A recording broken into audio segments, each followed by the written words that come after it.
4 minutes. Again, we close the hatch, and that's when Kevin Sprague in Capcom takes over, and we move into the final countdown, which of course takes us to the best part, the launch. And that mission ends once the crew capsule safely touches down back here in the West Texas desert. And then it's celebration time. It's champagne showers. Champagne showers. Rocket launches, champagne showers. Right, and we'll have welcomed back 4 brand new astronauts to Earth. Now, today's crew will have a special guest traveling with them during the astronaut load-in process. Our founder, Jeff Bezos, will be with the astronauts all the way up the tower and to the crew capsule. Some incredible moments to look forward to today. Kind of fun to have Jeff Bezos himself, you know, be your chauffeur out to the rocket. That's not too shabby. Oh no, that's a pretty special crew member 8, and we're gonna have to make sure he actually disembarks at the end and doesn't want to try and go up with them again. I know. We know he had a really good time on the first time around. Good thing we've got those cameras up there. Okay, Jackie, why don't we take a quick breather here and let's check out New Shepard on the pad as she gets ready to fly to space and back today with our second human spaceflight crew.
Welcome back, everybody. If you're just joining us, we're about T-minus 1 hour and 3 minutes to go until our second human crew launches to space and back. In just a few minutes, we are going to bring you the special coin ceremony that we noted earlier. But before we do that, why don't we talk about the road to space? Today is all about New Shepard, but down in Florida, we're hard at work building our orbital rocket, New Glenn. This is the rocket that will pave the road to space. We took the first huge step with first human flight on New Shepard, and New Glenn is going to be the next huge step for Blue Origin. You have to put the infrastructure in place to give us a road to space where we could actually maintain a permanent presence in space. And New Glenn is the key to all of that. The scale from New Shepard to New Glenn is humongous. New Shepard is a single stage that gets you into suborbital. This takes you to orbital space. We are building a rocket and a launch site that can put more payload into space than anybody else. We're going to be launching, Blue Origin developed payloads, lunar landers, and human space flight. The scale of what's coming with New Glenn is just unbelievable. This is a huge vehicle. This thing's massive, and it's modern. It's reusable. It's new hardware that's going to be changing the game, and it's going to be the next generation of launch vehicle. We're in the space coast of Florida, where all the action is, where the history of human space flight started. It's been amazing to watch this launch site grow up. First started here, it was a couple equipment pieces here and there, but now it's flourishing. It's super exciting. It's a huge job to bring a rocket like the New Glenn together. It only happens with diligent teamwork. It's a lot of dedication from a lot of teams across Blue. We have engineers, we have electricians, we have technicians. It takes a lot of teamwork, dedication, just passion for this mission. It's not about us having a day in, day out job. It's about having a vision that's way bigger than all of us. Building a road to space to me means paving the way for having that infrastructure to make space more accessible. To provide access to space for everyone. Build a road to space means we're working on a legacy that will last 100 years and longer. I'm Jerry Gleckel. I'm Emery Coles. Justin White. Sandy Lee. Dave Powell. Allison Crone. Kelsey Cromer. Meg Dalton Hoffman. I'm Jennifer Oldham, and I'm building a road to space. I'm building the road to space. I'm building a road to space. I'm building a road to space. I'm building a road to space. I mean, wow. The progress down at our Cape facility is truly amazing. I'm always shocked at the incremental, just huge leaps forward. I remember the first time I went down to the Cape, the factory had just opened and it was essentially just a large empty building. And at this point, we have over 1 million square feet of manufacturing space, a brand new launch complex built from the ground up. I mean, it's truly mind-blowing. With hardware being built, and also, I mean, it's not just a building or two, it is a campus down there by now. It's really cool. That's right. And as you could tell in the video, the road to space is powered by people. If you'd like to be one of the people building that road, we're growing and hiring across all of our groups here at Blue Origin. Come work with some of the smartest people solving some of the toughest and most interesting challenges. Please visit our website for more details. And Ariane, it was great to see some of that progress on New Glen. Of course, we're taking lessons learned from New Shepard, applying them to New Glen. And New Glen is powered actually by 7 of our BE-4 engines, that blue engine 4. And here's Blue Origin's BE-4 Propulsion Test Engineering Manager, Sophia Porter, to talk all about propulsion. This is Launch Site 1, and specifically the test stand behind me is Zeke's, the Extreme Engine Experiment, which is the home of the BE-4 rocket engine. BE-4 is a reusable orbital class rocket engine. So we've really focused all of the design and development of BE-4 around reusability down to the smallest details. And here at Zeke's, we learn every day in development about the engine. We test it out to make sure that this engine is capable of delivering payloads to the precise orbits that our customers require. We have 2 test cells that are equally capable here at Zeke's. And once those engines are installed, we perform all of our checkouts, we install our ground-based sensors, we run a series of tests, and then we ship the engines off to their next destination. The individuals who are the life and breath of our site, our engineers, our technicians, our safety and quality and administrative staff, they come out here to make rocket test operations and launch operations a reality. Oftentimes we have engineers who come here right out of college, and within a year they are running engine tests themselves. At 22 or 23 years old, you could be making the go, no-go call for this engine. When you watch that engine fire, when you feel it through 2 sets of hearing protection, you feel it resonate in your body. It's just absolutely pure, raw energy. To watch that happen in real time is incredibly inspiring. And I can only imagine when we watch the rocket actually fly, it's going to be absolutely an indescribable feeling. Engine tests are always happening here at Blue. You've been down here for these tests before, right? I have, and you can hear it, you can feel it. It's truly unbelievable. And because we're here in this valley, it just shakes the entire valley. As Sophia said in the video, you just feel it rumbling in your body. And I just love that video because it gives an opportunity to shine a light on somebody like Sophia Porter, who herself, you know, she started out in college as an intern here, and just a couple of years out of college, she is managing that test facility. I mean, that is a big deal, and that's the type of stuff that you get to do here at Blue Origin. Here's one of her beautiful tests that we had going on down in Texas that just happened just a couple of days ago. It's a beautiful pic. Absolutely, and we've been testing BE-4 and BE-3 and BE-3U out in West Texas for years at this point. And so there's a lot of amazing test time out here at our private engine test facility. And our testing capabilities are actually going to be expanding in a big way down at Huntsville in NASA Marshall Space Flight Center. We've taken over historic test stand 4670. It's tested Saturn V for Apollo, Space Shuttle main engines, and the early RD-180s. It's been unutilized government property for almost 2 decades. And so that stand's gonna come back to life and do a lot of our hot fires as well, in addition to our West Texas capability. And I don't know how we're going to form the list, but I have to be there for that first test. Oh, for the first test? Or I thought you say for all of them, because I mean, you're basically going to live in in the control center if you do that. No, I mean, as Jackie mentioned, so we're going to continue to do engine testing out here in West Texas. This is where we do a lot of our development testing on our engines. We've got 2 major test centers. You saw Zeeks there. We also have Geeks, as we call it, which is the other test stand that focuses more on our Blue Engine 3, the engine that is going to be propelling New Shepard into space, but also the BE-3U, which is the upper stage variant. There are going to be 2 of those BE-3Us on the upper stage of New Glen. So they're going to continue to do the development testing out here in West Texas. And what's the beauty of being able to use 4670 is basically we produce the rocket engines at our Huntsville facility and basically drive it down the road a couple of miles where we can do acceptance testing, as you mentioned, before we ship them down to the Cape. So really exciting activity from our engines group that have been working so Absolutely. hard. And, you know, one of the other beauties of Huntsville is we're close to our customer, United Launch Alliance. 2 BE-4 engines will be on their Vulcan. And so when we're hot firing out in Huntsville, we'll be able to ship them right up to Decatur, which is just a short drive. Just a short drive there. Yeah, so when we talk about designing rockets and making them operationally reusable, it's one thing to think about the operations, but there's also that same mentality and theme that is driven into the manufacturing element of it as well. So, I mean, it's you know, exciting things that we've got going on.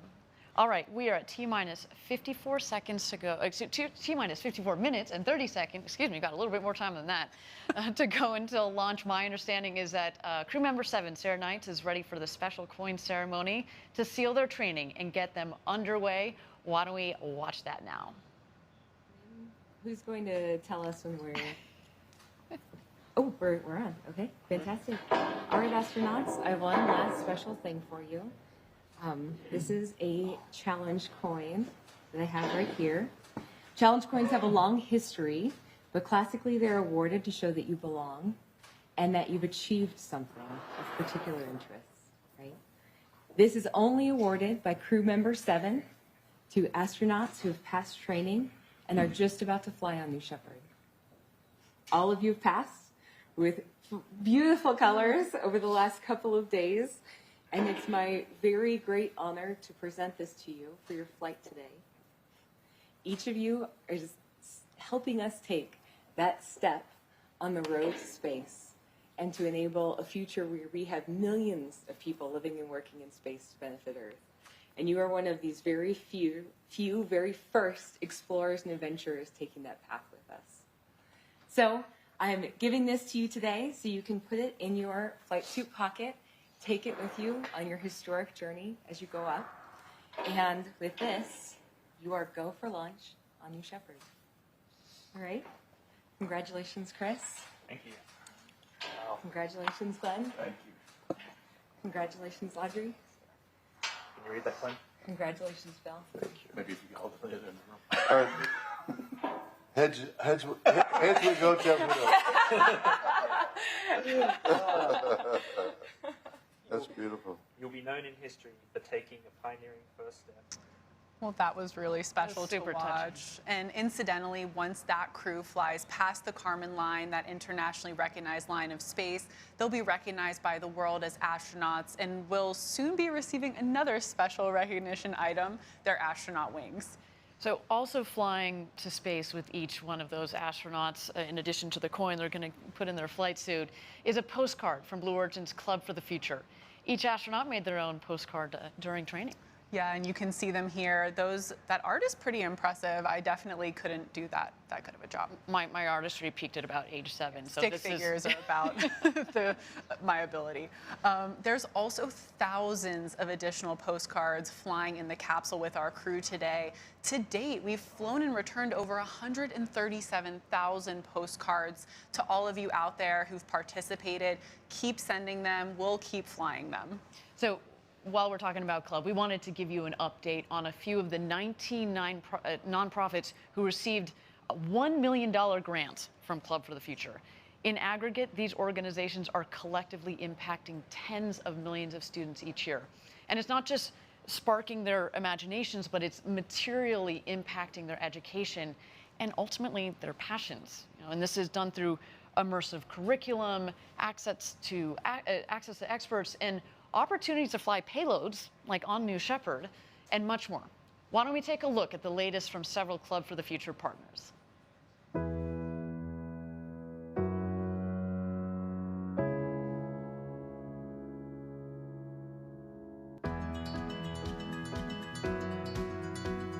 Here at Space Center Houston. As a nonprofit organization, we rely on charitable support to fulfill our goals and aspirations. The grant from Club for the Future is going to enable us to involve tens of thousands of youth. To have this grant from Club for the Future will allow us to accelerate our efforts outside of aerospace, to create a broad membership of women in STEM so that the young women that we work with can see the wide variety of possible careers. We at AIAA have the goal of impacting 1 million students a year. Rayon is an example of exactly the kind of people we need for this industry. My name is Rayon Harris. I am 25 years old, and I am currently an aeronautical design engineer. My dreams, my passion was always airplanes. Joining an organization known as American Institute of Aeronautics and Astronautics, AIAA, the Diversity Scholar Program really accelerated my path to really pursue my passion. After I graduated from AIAA, I was definitely going to give back. So I was matched with Caleb a few months ago with the Mentor Match program. And so it's really awesome to be able to use the experience that you've learned yourself to really give back to them and also make their experience as easy as possible. Also get them as excited as possible because it is very exciting. Caleb is a 13-year-old engineering student at Georgia Tech helping us build our future. My name is Caleb Anderson, and I am a third year at Georgia Technical College, and I'm currently studying to be an aerospace engineer. I've really been interested in space in general, just like all my life. This is really cool. I just want to thank Club of the Future for doing something like this. I think having so much money be able to be donated to an organization like this is absolutely amazing. It can really turn the future of the aerospace in the right direction.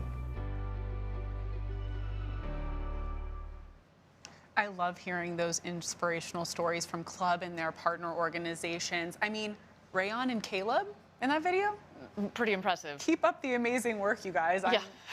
Yeah, we're inadequate. Yeah, let's be honest. You guys are kicking butt. Keep it up. We can't wait to pass the torch on to you to continue on this road to space. Yes, and it's exciting to see Club for the Future growing and making a difference. It's also exciting to see these partner organizations making such great progress. Club is very much a collaborative effort. And let's highlight another key partner doing some incredible work with middle school students, Project Janos.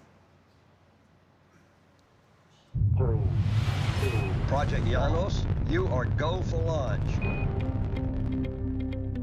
Our mission at Project Janos is to engage and educate students with the wonders of space and to inspire them to become explorers of it. We do this through a two-pronged approach. The first is a set of videos in which I, as the host, ask questions of subject matter experts working on the front lines of spaceflight. Thanks to our partnership with Club for the Future, students get to meet space architects, engineers, scientists, and others at Blue Origin. The second is a curriculum of standards-aligned activities designed to inspire students to become explorers of space themselves. We are teachers making lessons for teachers. We know what will keep the students engaged. And because this is a project with NASA, every aspect of it is going to be a mission-based set of activities. Students perform data literacy skills, engineering design loop processes, and prototype testing and building of concepts. After watching a video on rocket propulsion, students get to build an engine testing chamber and mix baking soda and vinegar to study rocket propellant ratios. And thanks to Club for the Future, Project Janos students can design postcards that are actually flown into space. Students today will have the opportunity to live and work in space. When humans return to the moon in a few years, it'll be to stay. We believe the best preparation for that new reality is Project Janos, a unique program that instills students with the skill set and mindset needed to be explorers of space. Very impressive stuff over at Project Janos. My friend Josh Bernstein, he's had a couple of successful TV shows on the History Channel and the Discovery Channel, and it's really lovely to see how somebody like him wants to give back, his ability to touch a lot of people, and he's doing that to harness the potential of the next generation. So kudos to him and to all the kids coming up along this road to space. Future's looking pretty bright. I mean, what a time that students at all ages in their schools can have a space program. Absolutely. I mean, it really, I know we said it before, it's an incredible era. I'm blown away by all the brilliant kids out there. The future where millions of people live and work in space isn't a tomorrow thing or a next year thing. It's going to be that next generation. Now, I should say, we mentioned Club for the Future has all sorts of partners that are doing extraordinary work. The club itself does some wonderful work, and actually, down here in Van Horn, our home away from home is Van Horn. Our local team does a lot of work with the local community. I want to highlight one of the projects that we did in some of the local high school students. We collaborated, and they have designed and built, in fact, the very first post box to space. Let's check it out. The post box to space is the world's very first mailbox that will take letters from the Earth, send them to space, and then return them to the senders. What a great drawing. This has been really an unprecedented collaboration between Club for the Future, Van Horn High School, and Blue Origin. It is an immense project that's been taken on by 7 juniors and seniors of Van Horn High School who've decided that they have an interest in welding. They have worked very hard from design all the way up through manufacturing. Well, we first started off with the cardboard template. After a few weeks of planning and designing, we eventually got into the shop, started welding together the base. We took the rocket kind of design, put some legs on it, and we're gonna make them look like fins. We've had a huge number of Blue employees who've cycled through here to help us out in really substantial ways. It would not have been possible without the support of a large number of Blue Origin folks. It is really great what Club for the Future is doing, that they're even giving us this opportunity to do things like this, coming every week and providing supplies, paint, metal. I learned how to use a torch, I learned how to weld better. I learned a little bit more about the process in designing and mocking up a prototype. I truly hope that the students fully recognize how substantial their postbox is going to be as a landmark in Van Horn. I'd like to invite the students to be the very first to use our postbox. Woohoo! And hopefully will be an inspiration to all of the students who come through the school.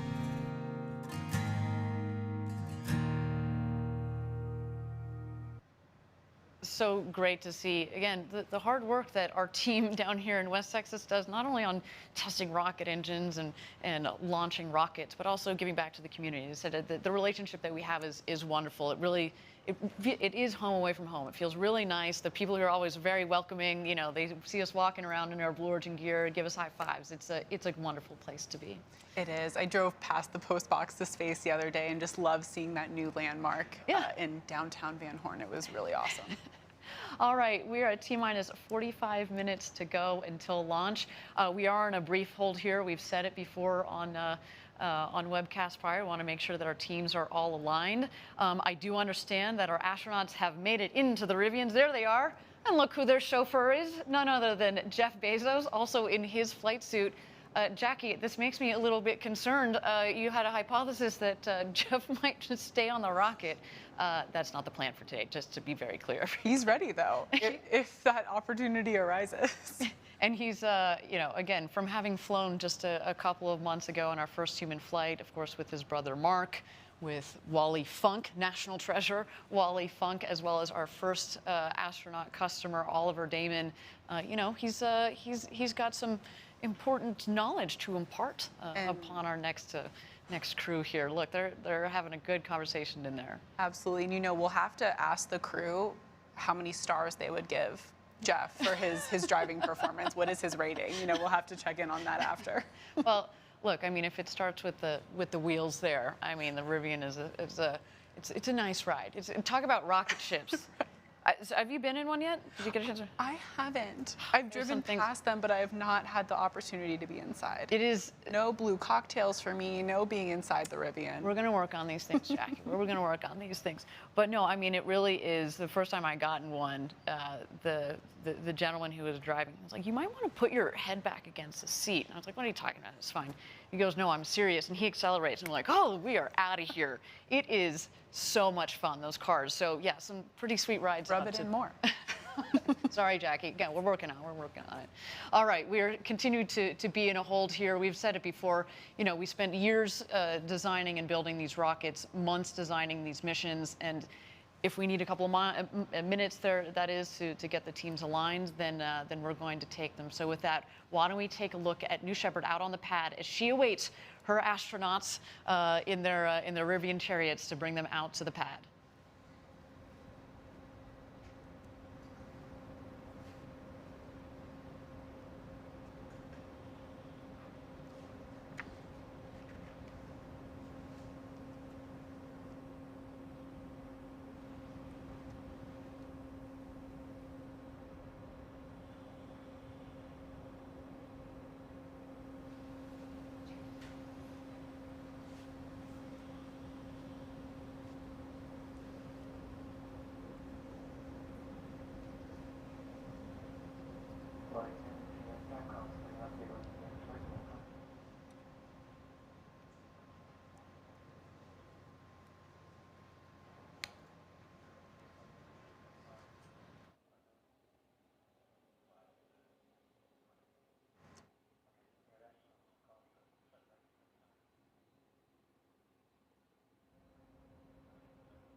All right, thank you everybody for joining us live from West Texas at our launch site 1. We're at T-minus 45 minutes and have 1 second to go until launch. We are in a brief hold here. Of course, we want to make sure that our teams are all aligned, that the winds are in bounds. Of course, that has been the story of the last couple of days, are those gusty winds. But again, want to make sure that everything is all sorted for our launch. But while we have a minute here, I want to, we just saw the crew in the Rivian vehicles, and they've been down here the last couple of days. But, the launch to space, the training is part of the experience, but so is kind of the hospitality component at our astronaut village. So I want to show you a little bit more about our astronaut village here. We've got, so the astronaut village itself is just about 10 minutes away from the launch site itself. You can see nestled in the beautiful valley of West Texas. It's built around that fire pit, but each astronaut gets this pretty luxe airstream. It's kitted out on the inside very, very nicely. And our hospitality team, they've got decades of experience, and they really make you feel like you are, like you are part of an adventure. I can say I had the good opportunity of being able to experience this just a couple of months ago as I got to go through my training, and it really rounds it out. And when we built the astronaut village and the hospitality component of this, we wanted to build something that really felt part of this Texas environment. It's not something big and elaborate. It's something that is part of the environment, But of course, at the same time, we want you to feel comfortable, so we brought in a wonderful catering staff. You know, there's nothing like going to space. So you're talking about champagne showers after the after the launch, you know. But the food and beverage is very nice. There's nothing like a glass of champagne around the campfire. Absolutely, and as you can see, you know, everything is very designed so that the crew can get to know each other and relax and have that comfort as they prepare for their flight to space. Oh, there's Ariane right there. With Audrey Powers, Audrey who's Powers. also going out to fly. The bonding, I think that's a really important point that you bring up, Jackie, is the bonding component. You know, I was chatting with Chris Boshuizen, who actually is a good friend of mine, and he, you know, he was saying one of the things that he's really loved so far about this experience is he really feels so close now, and they haven't even gone to space yet, but so close to, you know, to Audrey and to Glen and to Bill through this experience. And again, we have thought about it in a holistic kind of way. So, to all of you that are out there watching, if you want to experience this, the flight to space, the hospitality, the bonding, it is really cool. We encourage you to go to blueorigin.com, click on the link there, fly to space, and let us know, and we'll reach out to you after the flight. Okay, we're at T-minus 45 minutes to go. We continue to be in a hold here while we've got some more time. Why don't we throw it back to the rocket?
Thank you again, everybody, for joining us live from West Texas at our launch site 1 for our second human flight, NS-18. We're at T-minus 45 minutes to go until launch. We continue to be in a brief hold here.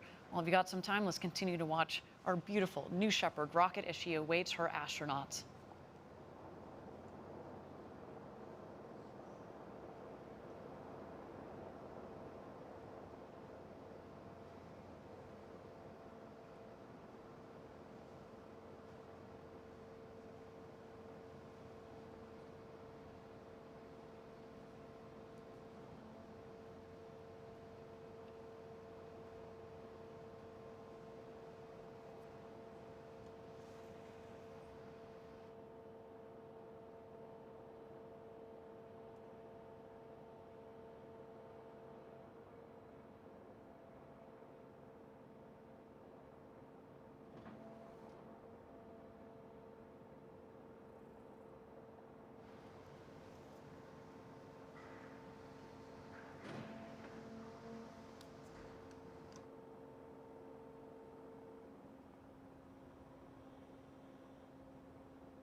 Thank you again, everybody, for joining us live for NS-18, our second human flight here at Blue Origin. Our team is working on the vehicle readiness. We've got a couple of items that we're taking off here. This is normal in rocket launch land, so why don't we continue to check out New Shepard as she readies for her flight to space and back today.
All right, everybody, welcome back. We are T-minus 45 minutes to go until launch. We are continuing to be in a hold here as we make sure that our rocket is ready to go to space.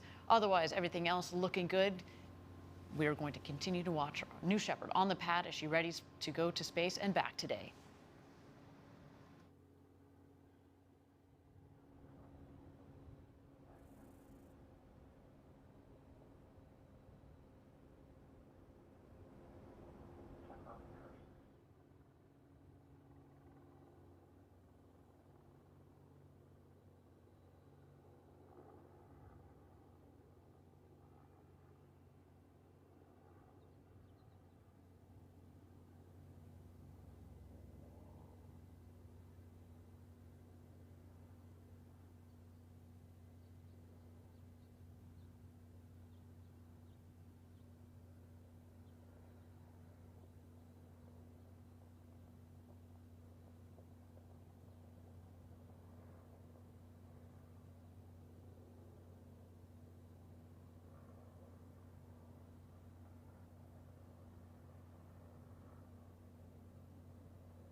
All right, thank you everybody for joining us live for NS-18, Blue Origin's second human flight. We are at T-minus 44 minutes and 27 seconds to go. Thank you so much for your patience as our team worked to make sure that our vehicle is ready for flight, and it looks like everything is all set and sorted. And my understanding is, you know what? We are go for astronaut load. How exciting is that? Let's check out the astronauts back in their Rivians here. There they are, ready to go to space.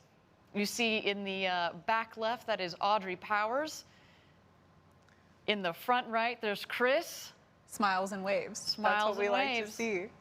And there they go. Chris Boshuizen, Glen de Vries, Audrey Powers, and Captain Kirk himself, William Shatner, have just started their journey to the launch pad, into the crew capsule, and off to space. You can just, I have goosebumps. I can feel their anticipation looking at the, this is awesome. Words of encouragement from Team Blue along the way. Absolutely, there to get the cheers and the hoots and the hollers from Team Blue. Once they pass, they're going to drive about another couple hundred yards out to towards in front of the mission control facility there. Get a couple more words of encouragement. That there, in fact, is their friends and family that have flown down here to Texas to watch them go to space and back.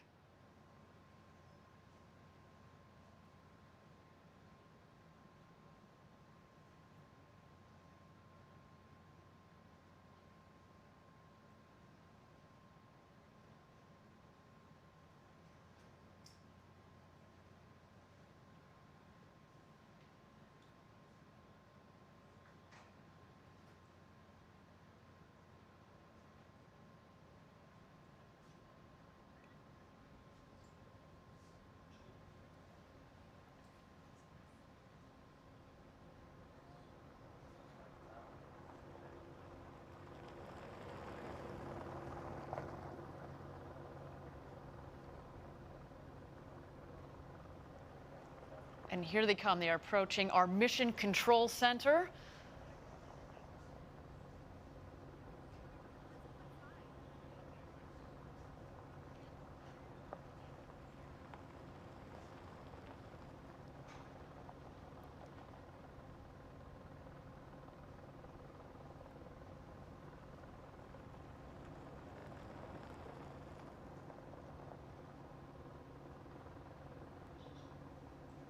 And just on the right there, you can see what we call the barn. That is the facility where we keep our rockets. Of course, we've got the rocket out there on the pad, as well as the second rocket that flew just a couple of weeks ago. That one is dedicated to payload flights. It's really amazing to see all the demand we've seen for those payload flights, to the point where we're able to have a full separate booster specifically dedicated to doing this important research and science. And you know, Jackie, one day we are going to combine those payloads and the astronauts to do some tended payload flights. Just a wonderful opportunity for many scientists and engineers around the world who want to develop their technology. Maybe they don't need to go to orbital space. They just need a couple minutes of beautiful, clean micro-Gs, and that's what they get with these flights on New Shepard. Now you see the two vehicles have taken a left, and they are on their road to space.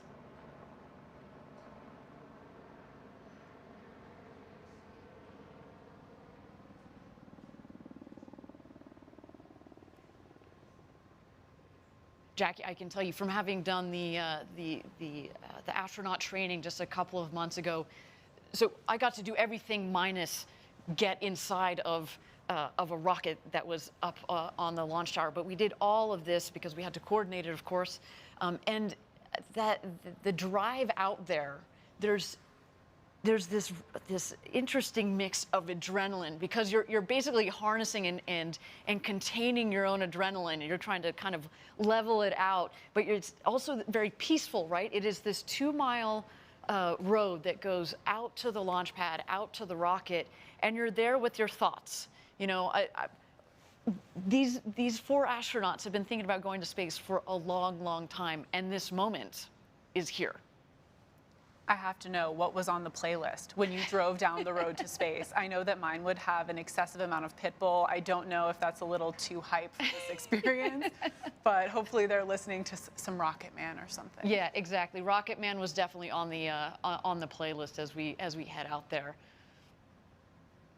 Now, Jackie, once they head out the road to space, there is the ring road that goes around the launch pad. They are going to go to the north end of the ring road, and they're going to stop and take a photo, take a couple of beautiful photos right before they get back in the Rivians, head back to the base of the launch tower, where they will ascend the tower and stop in the safety shelter first. Yeah, and you can see a good view of that safety shelter right now. That's that white box on top of the launch tower.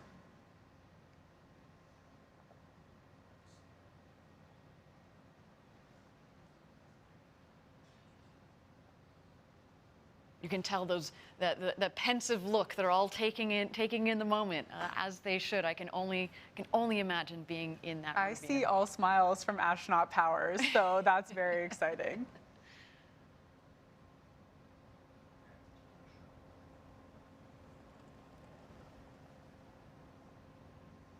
Have a good view of that ring road now, which is that circular ring surrounding the launch pad, as Ariane mentioned. There you go, they're checking it out. Now, from the training to cruising in your Rivians to the launch to the landing, this really is a once-in-a-lifetime opportunity. And if you guys are watching out there and you want to be one of those astronauts on the way to space, really encourage you, visit BlueOrigin.com and click on Fly to Space. We'd love to see you on that rocket. And let's be honest, frankly, we'd love to be on that rocket with you. If you could put in your note that you specifically want to fly with Jackie and Ariane, maybe we'll see what can be done there.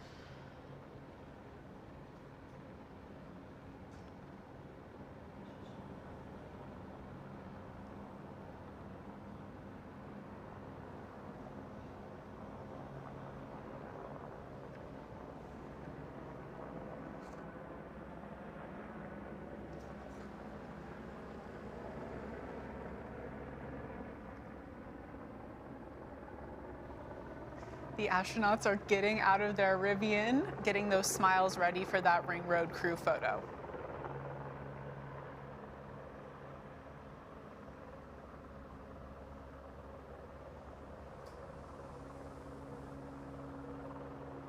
And Ariane, like you've mentioned multiple times, New Shepard is alive at this point. That booster is just waiting for its crew and it's ready to go.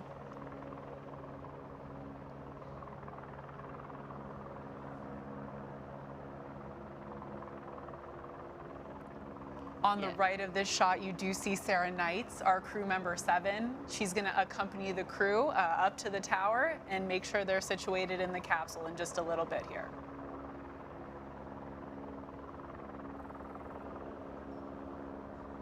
That is a good-looking crew. In fact, while we got a moment here, they're going to get back into the Rivians. Why don't we get to know Sarah Knights and our Capcom Kevin Sprague just a little bit better. We've got a wonderful video to introduce them to you. The entire vision of Blue Origin is we want to democratize space. T-10. You don't need to be a NASA astronaut. You don't need to be a trained engineer. 5, we want artists 4, and poets and wait, teachers sorry. and scientists 2, to be able to go to space. 1. Shepard has cleared the tower. Crew member 7 is a position unique to Blue. 2 assigned to each launch. There are 6 people that can fly in our crew capsule. The 7th person is the crew member 7. This is for real. This is it. The other crew member 7 is called Capsule Communicator, and they represent all of mission control and launch operations to the astronauts. It took me a long road to get here. I spent over 20 years as a fighter pilot at the United States Navy, but since I've been 8 years old, I wanted to be in space. Coming here to Blue Origin is the realization of a childhood dream of mine. My background is in physics and astronomy.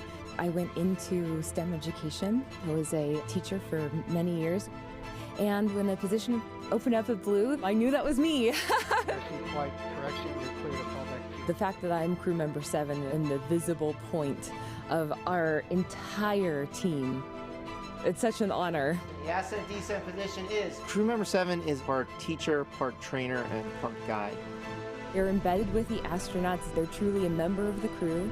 They're going to live with you at the astronaut village. They're going to conduct all of your astronaut training. Spaceflight is complicated, but our astronauts that fly with us will not need to have a complicated view of what's happening. The rocket is autonomous, and all of the safety systems are hardwired into the core. On launch day, crew member 7 is actually going to walk you up the tower, put you in your seat in the capsule, close the hatch. Capsule Capcom. The Capcom will then take over as the astronauts take their journey to space. And then as soon as they land, crew member 7 will be there to help open the hatch and whisk them away to the celebrations. Our astronauts are one part of a very historic journey. We're trying to build the infrastructure to get millions of people living and working in space. So the people who come here will truly be helping us take that first step.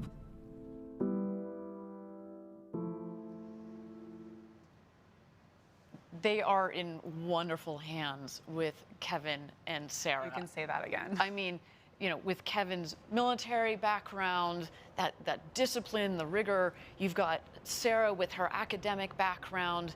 She's an incredible teacher. The two of them work together so well. They're very different styles, but they work together so well. I can't imagine a better team to be guiding our astronauts through this entire experience.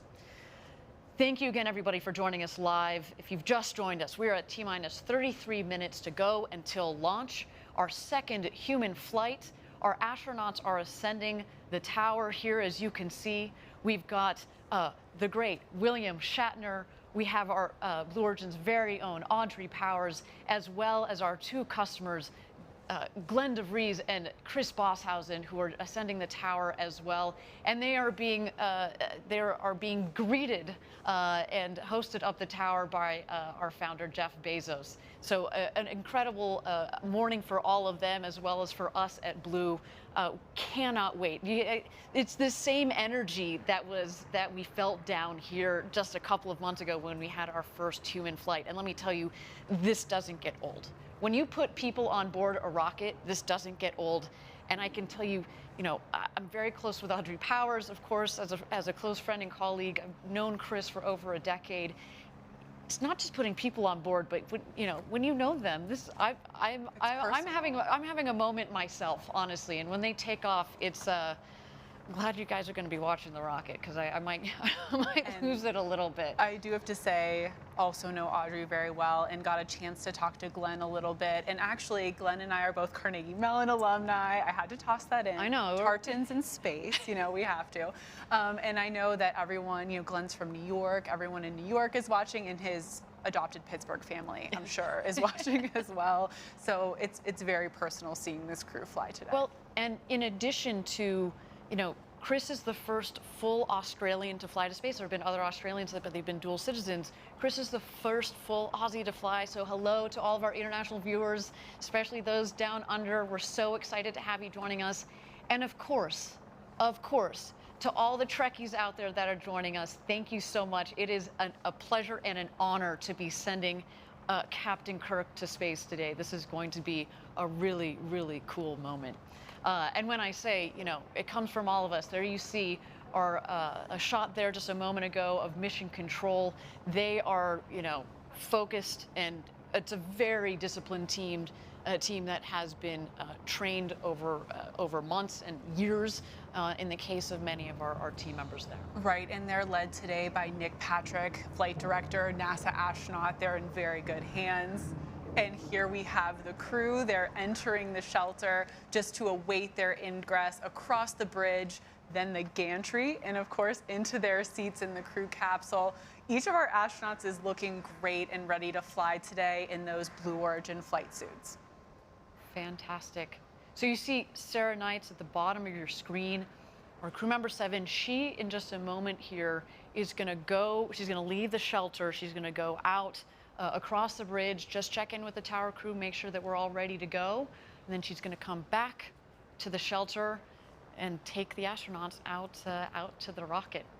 And once the astronauts head out of the shelter, you will see them ring a fun ceremonial bell. So that'll come up later if you're wondering what they're doing at that point. It's a little tradition that we started at Blue. Make some noise before you get in your crew capsule. That's right. That's right. Let everybody up in space know that you're coming.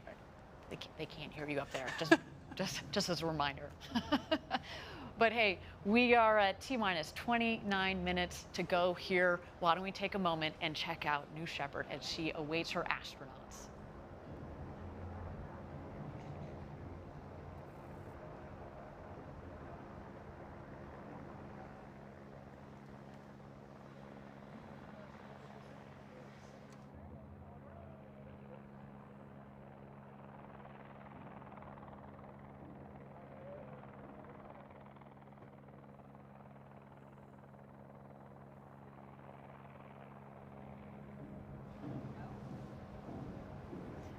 And here they go. There's Glen de Vries, Chris Boshuizen, William Shatner, and Audrey Powers. And today's special crew member 8, Jeff Bezos, and crew member 7, Sarah Knights.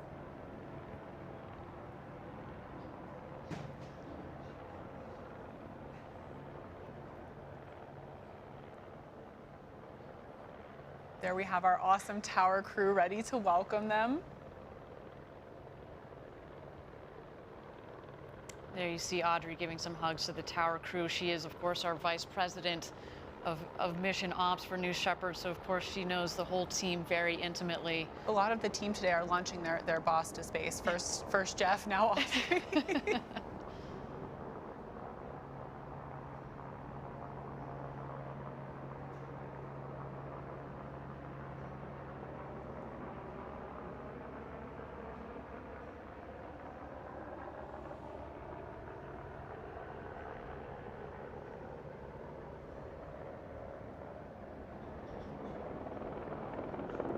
And there goes Glen.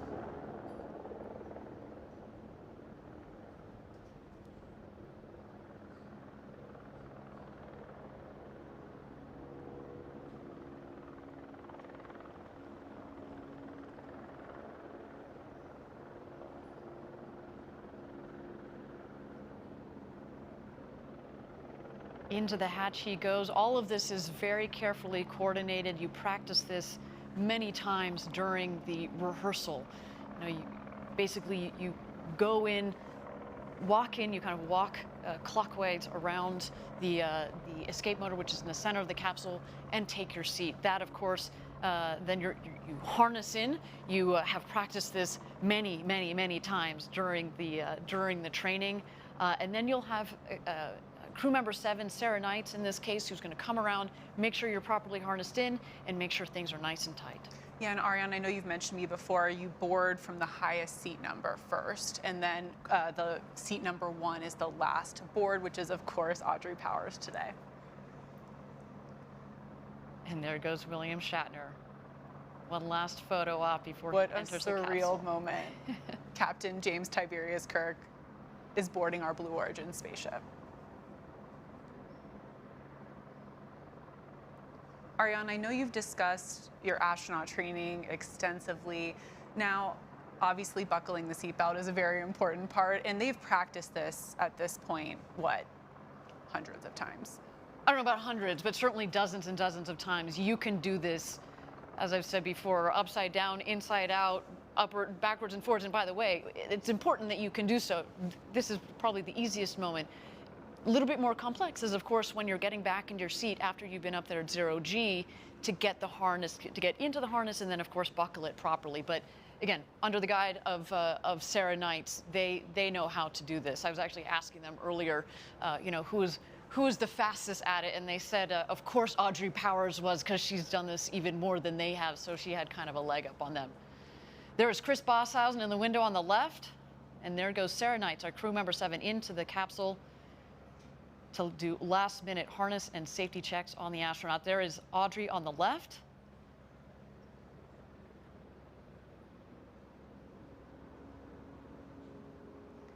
Once crew member 7 is, of course, comfortable, that all of our astronauts look at their smiling faces from those big, beautiful windows. Once Sarah makes sure all of our astronauts are ready to fly today and they close that hatch, of course, we'll turn it over at that point to crew member 7's other half, Kevin Sprague, who'll be the voice from above, the capsule communicator.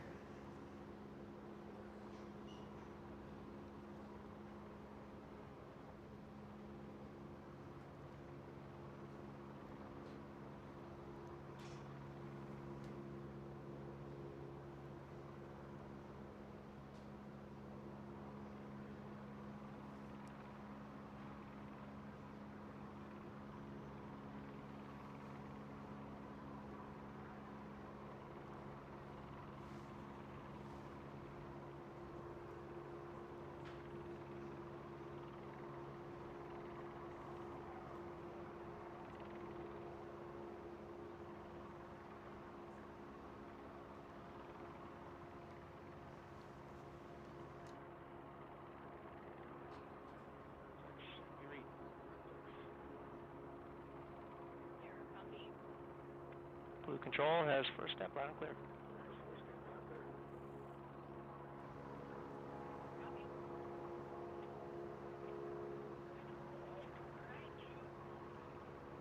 And there you heard some initial communications between Capcom and the capsule.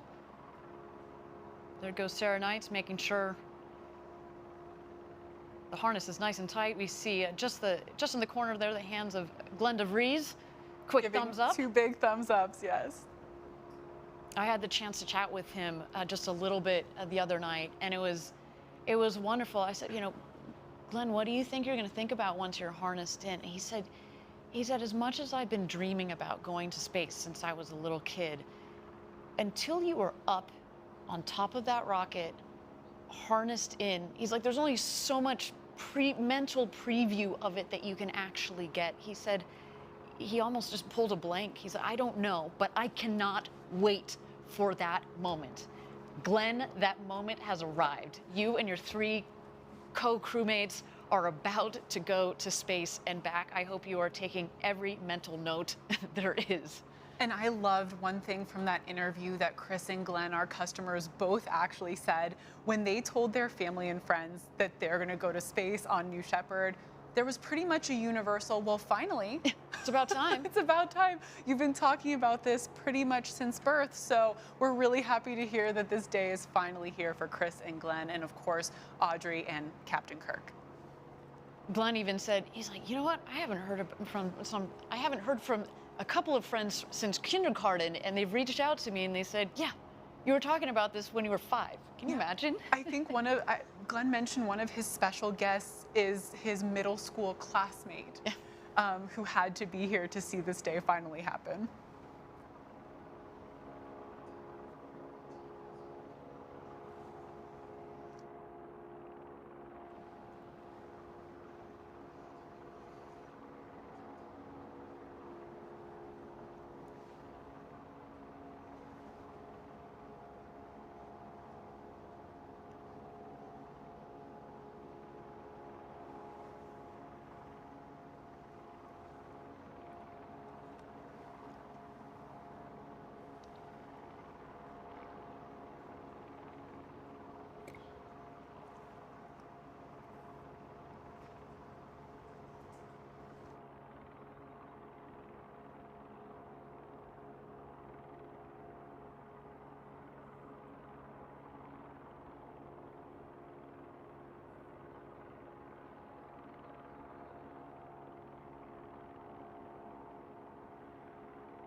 flight NS-18. Looking for a comm check. Astronaut Powers, how do you read? Control, Astronaut Powers, I've got you loud and clear to the space feature. Astronaut Lemley, how do you read? Astronaut Lemley, how do you read? Lemley, A-OK. Astronaut Crispy, how do you read? Astronaut Crispy, how do you read? Astronaut Crispy reads you loud and clear. Ready for launch. Astronaut De Vries, how do you read? Astronaut De Vries, how do you read? Loud and clear. All right, Blue Control, I've got all astronauts loud and clear. We are at T-minus 19 minutes and counting. I will keep you updated on the count as we go. For now, sit back and relax. You're going to see Jeff in just a moment. And there they are. You got it. There, the welcome from Capcom, Kevin Sprogge. All 4 astronauts in their seats, clear communications. You heard astronaut Powers, astronaut Lemley. That is the call sign for William Shatner, Captain Kirk. There, a reference to his children, to his family. Then, of course, astronaut Crispy. He also is a DJ on the side, DJ Crispy. And then, of course, our other customer, astronaut De Vries, Glen de Vries, in the final seat there. All look all sorted and ready to go to space. Again, if you're joining us live, we're at T-minus 18 minutes to go until launch, our second human flight of New Shepard.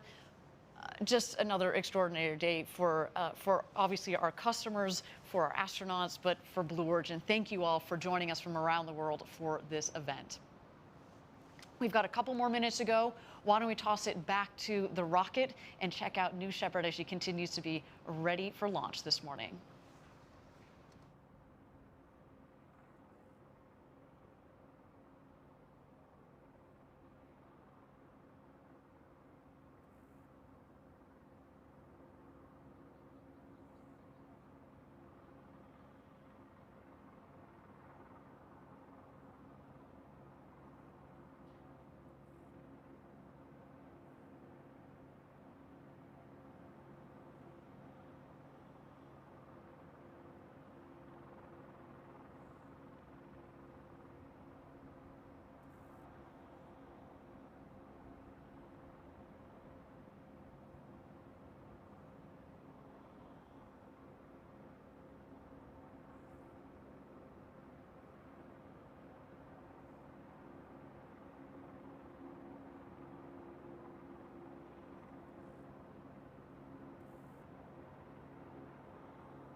And there is Jeff Bezos closing the hatch.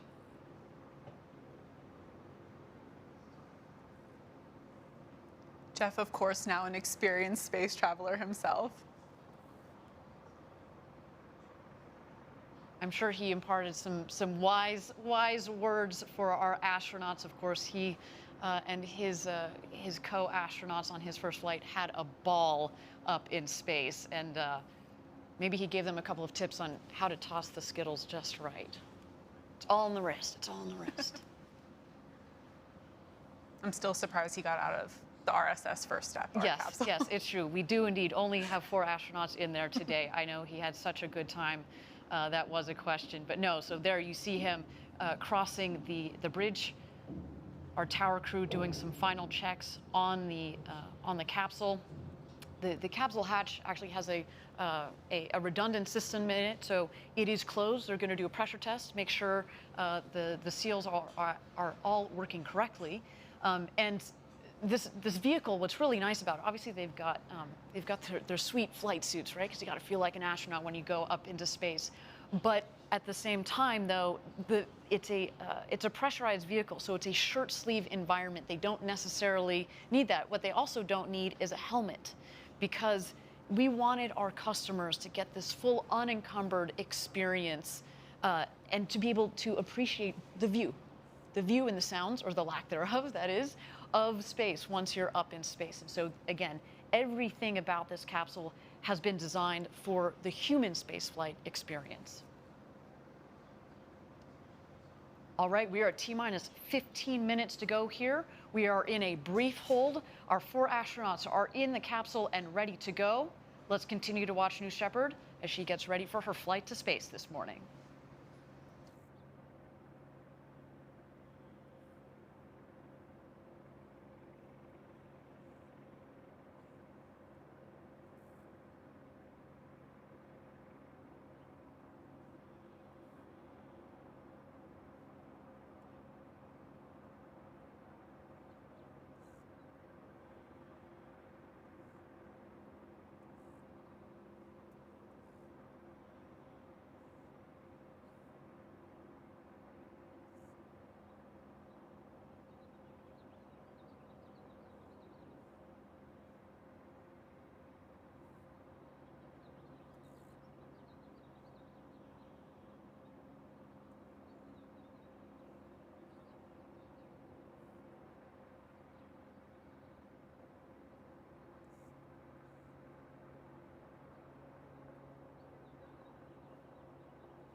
Thank you, everybody, for joining us live from West Texas here at our launch site 1. We are 15 minutes away from launch. We are in a brief hold here, but while we're in a hold, I understand that Capcom in our mission control has a special message for our astronauts. We're going to await that message here in just a moment.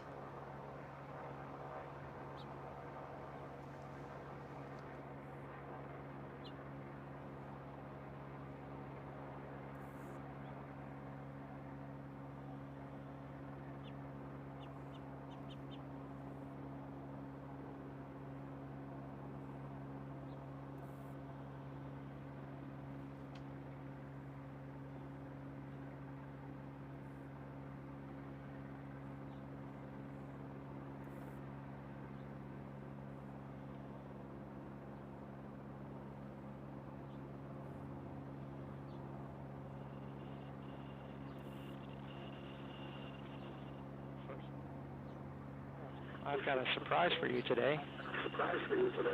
We asked our NS-16 crew to send messages to you before your flight. So I'm going to read those to you right now.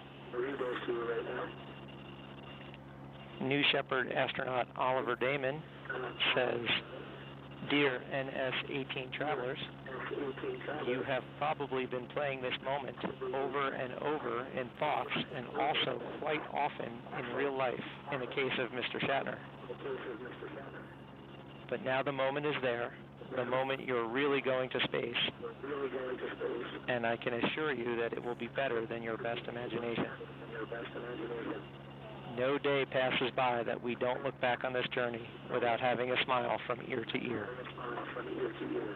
Have a safe flight and enjoy. Greetings from your youngest predecessor, Oliver Damon." From the last flight. Oh. The young guy, Astronaut, New Shepard astronaut Wally Funk says, "I hope this flight will be the most fantastic experience of your life as it was mine.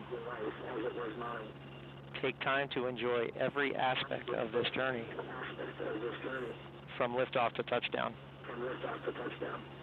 Jeff has done a magnificent job of ensuring the smoothest, most memorable ride, and Kevin and Sarah are top-notch instructors. Becoming part of the Blue Origin family is an honor like none other I have received. Together, let's cross new boundaries and set new records. I will be watching your liftoff with great enthusiasm and sending my best wishes. Godspeed, Audrey, Bill, Glenn, and Chris. Much love, Wally.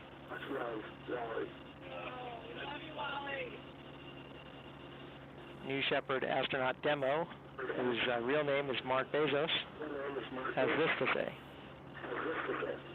You lucky bastards. It was only 10 weeks ago that I was sitting where you are, watching the countdown clock, full of anticipation and excitement. Eager to feel the rumble of liftoff and the majesty of weightlessness. The depth of my desire to fly again is hard to express, so allow me to quote from the classic of the Great American Songbook, Mr. Spaceman, with lyrics by William Shatner. Hey, Mr. Spaceman, won't you please take me along? I won't do anything wrong. Hey, Mr. Spaceman, won't you please take me along for a ride? Godspeed, New Shepard. I can't wait to hear your stories. Mark.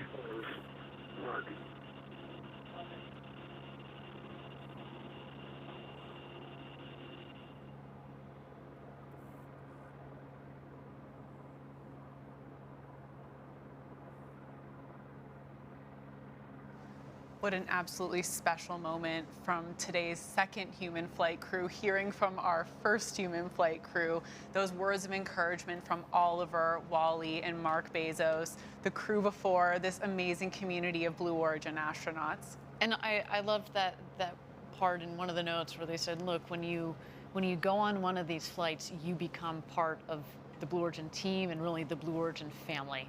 And that is really, you know, how we think about every single astronaut on that vehicle today. You're very special to us. You are going to have the flight, the ride of a lifetime. You are living our own dreams through you guys, so soak it in. Now, we are at T-minus 15 minutes to go until launch. We are in a hold here, but as we have a moment, as we tick down to launch, why don't we get to know the man that many of you are here to see, William Shatner. I'm going up into space. I don't know how many people can say that. It's life-changing in its way. Not because of the aerial adventure, but because of the people I'm meeting and talking with. I'm glad to be here. Jeff Bezos' concept to make living and building in space and to make pollution a thing of the past. I mean, what noble ambitions those are, and somebody has to start it. Lands upright. Yep. We're just at the beginning, but how miraculous that beginning is, and how extraordinary it is to be part of that beginning. There is this mystique of being in space and that much closer to the stars and being weightless. I shall be entranced by the view of space.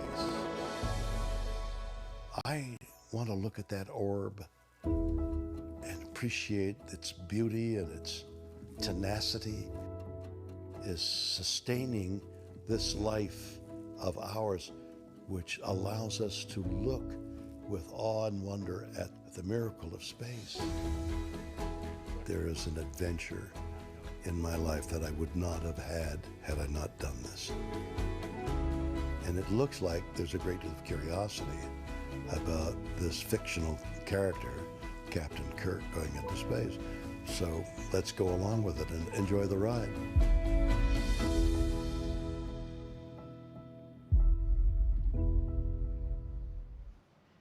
It turns out William Shatner is everything you'd hope for and more. We are just so honored to be able to have the opportunity to send this man to space at the age of 90, no less. Remarkable. He will become the oldest person to have ever flown in space. And I know, Jackie, somewhere out there, Leonard Nimoy is smiling. All right, we're just at T-minus 15 minutes to go. We are in a hold here. Why don't we send it back to the pad, continue to watch New Shepard as she readies for her flight to space today.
Thank you again, everybody, for joining us live for New Shepard's second human flight. We are T-minus 15 minutes to go. We continue to be in a hold here. But as you can see there, the tower crew has descended the stairs of the tower. They have gotten back in their vehicles, and they are headed back to mission control. That indeed is a wonderful sign that we looked forward towards this launch this morning. The weather looks good, as you can see here. We are continuing to make sure that the rest of our teams are aligned, though. And again, if we need to take a couple of minutes as we prepare for this rocket launch, that is quite all right. We have talked about it extensively, Jackie, at the beginning of this show. Safety is number one. We want to make sure that everybody in that mission control, as well as on top of that rocket, is ready for flight today. And with that, everybody, we have cleared the hold. We are at T-minus 15 minutes to go. Now 14 minutes and 50 seconds. This is what rocket launches are about. It is really exciting, and I'm just happy to be sharing this moment with you, Jackie. I am too, and I'm also very happy to see continually smiling faces out of those capsule windows. That is great, great sign for today's flight. Yes, they are all ready to go, our 4 astronauts. Why don't we take a moment, Jackie, and talk through the flight profile for today's launch? That'd be great. So as you can see here in the flight profile, the New Shepard will lift off from Launch Site 1 here outside of Van Horn, Texas. Once New Shepard has lifted off, it'll approach that Kármán line, the 100-kilometer internationally recognized line of space. And at that point, our capsule with our crew will separate from that booster, and the capsule will continue on over that Kármán line into space. The capsule at this point full of crew who are unbuckled, floating around and getting their 3 to 4 minutes of microgravity. While they're having a great time, hopefully doing backflips, not forgetting to look out that window, the booster is headed back down to Earth. So those wedge fins at the top of the booster will be the first to deploy on its way back. And then as the booster continues down, we will put out those drag brakes. The booster is coming down hot at this point, very fast. Those drag brakes will significantly slow it down. As we approach the landing pad, that BE-3 engine will relight.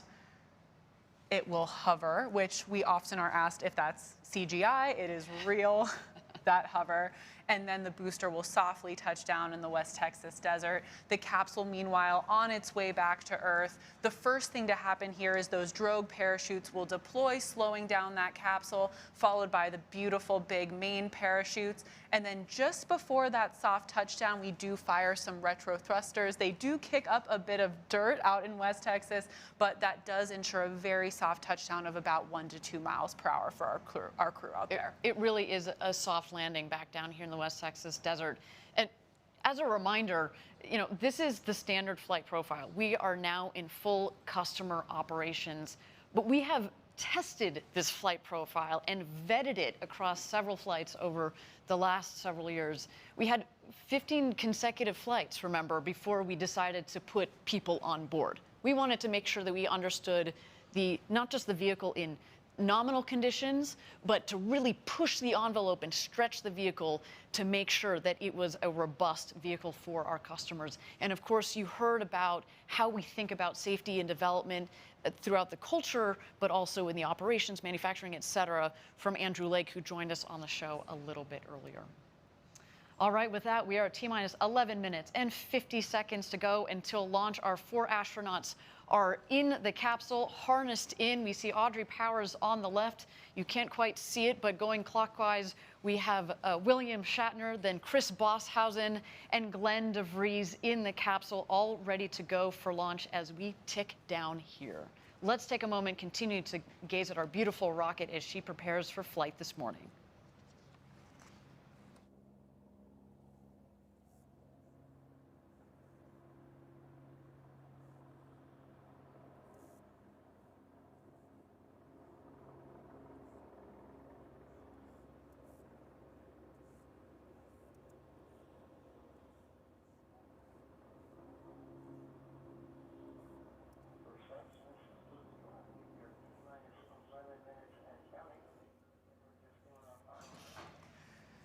Here we are at just about T-minus 10 minutes until launch with our astronauts and especially our customers, Glen and Chris, on board. There's really no way to fully understand how they're feeling in this moment without being on there. But we do know someone who has experienced this and can share a little bit about that. Our first customer, Oliver Damon, 18 years old, the youngest person ever to go to space. Let's hear it from him. There was not a single moment in life that I thought I would be the youngest astronaut ever. And to have been given this chance by Blue is so amazing. To meet the other astronauts and see everything is so cool. We'd like to run this one through at full speed. We're going up in that tomorrow. Yes, we are. I think there was not a single nerve in my body that was like afraid. I think it's because of the track record of Blue.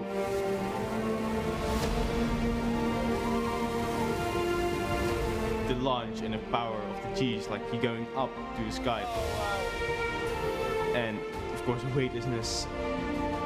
Oh, wow. Pretty cool. What I've just been through, I've been dreaming about all my life.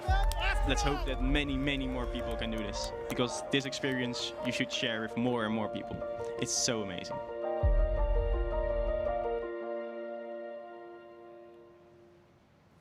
Oliver's perspective for someone so young is just amazing. I'm so encouraged by this next generation. I actually did like the part where he said he's been waiting for this his whole life.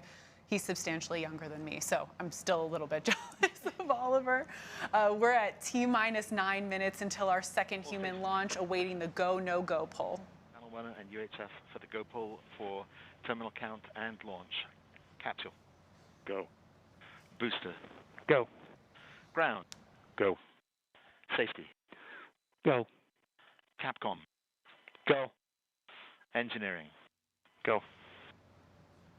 This is the flight director on Channel 1 and UHF voice. Booster commence the terminal count. Copy flight. I guess that's it, huh? We're going. As you heard it, we are go for launch. Go for second human flight. I am so excited for this crew. Now, earlier this week, I sat with them to discuss rockets and space in the future. Let's get to know our crew a little bit better. All right, guys, you're just a couple of days at this point from going to space. Anybody excited? Yes. A little bit. Something, just a little bit? You are. I am. I'm excited for you guys. I'm Glen and Chris in particular. You have bought these tickets to go to space.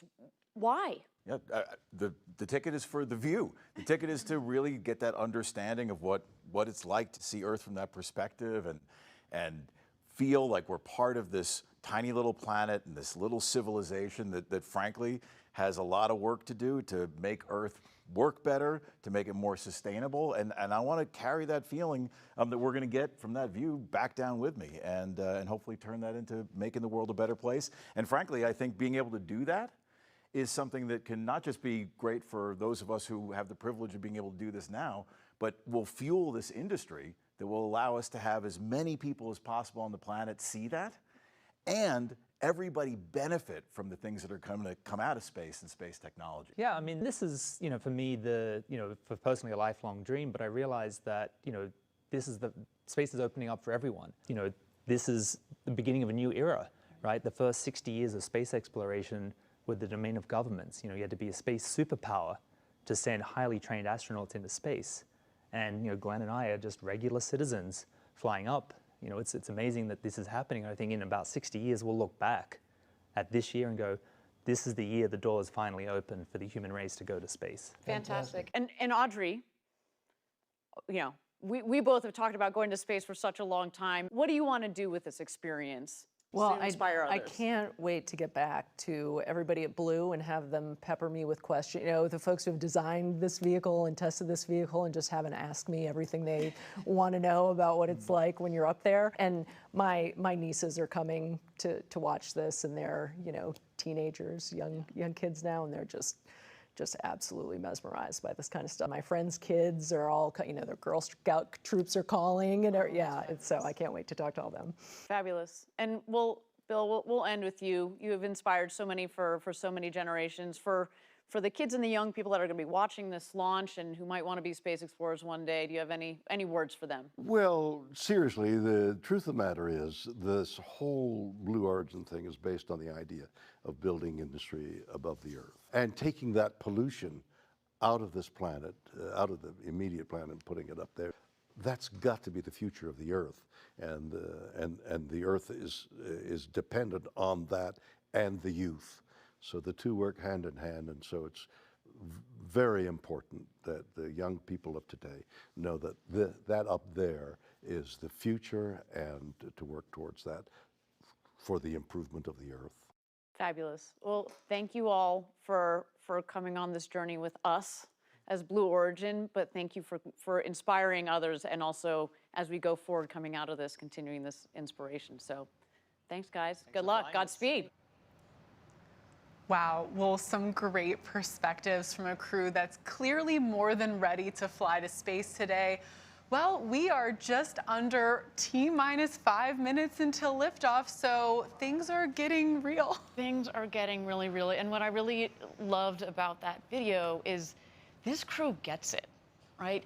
Every single person on that rocket gets it, how important going to space is, of course, for the ability to have that incredible view and the incredible experience of being in zero G, but also to inspire others and understanding what the road to space is about and why we're trying to ultimately have millions of people living and working in space to make life better back here on Earth. And a big thing they all talked about that is truly so special is, you know, everyone wants to know how those 3 minutes were in space, but they're excited about what comes after, you know, and I think that's just something really, really special about this crew. Their focus on, like you said, inspiring others after this flight, long after this flight is over. Exactly. All right, so again, T-minus 3 minutes and 50 seconds to go until launch. What's coming up shortly here? So at T-minus 2 minutes, we send the show over to New Shepard. She's a fully autonomous vehicle, which means that from T-minus 2 minutes through launch up to apogee and back down to landing, the rocket is in control of itself. Of course, we have an incredible team in our Mission Control Center that have their eyes glued on their screens to make sure that everything is going well and is within bounds. But we built the rocket to be autonomous for safety. Again, we think that while we've got some pretty smart people in that mission control, the rocket is in fact quicker and faster at controlling itself. So what we're going to see here shortly, the rocket is going to go through what we call the bit checks, the built-in tests. At the base of the rocket, you see 3 of the 4 fins down there. Those are the aft fins. Those are going to move back and forth. We want to make sure that they've got full freedom of movement. Also, what you're going to see at the base of the rocket, you can kind of see, it's a little hard in this image, you're going to see the engine nozzle gimbal. The engine moves back and forth. It also helps with the directional capability of the rocket on ascent, but also especially on descent as it comes in to land on the landing pad just 2 miles north of where it's taken off from. And then, of course, you've seen throughout the morning the rocket venting. It's full of propellant at this point, but we want to make sure that we keep the propellant tanks within bounds, of course, of pressure and temperature. This morning, a little bit easier to do that versus our last flight, which was in the middle of July. It was warmer. It's actually a nice balmy morning here down in West Texas. But again, we've got our team who have their eyes on their computer screens, making sure that everything is within bounds. And there goes the gantry retracting at T-minus 2 minutes. Let's listen in.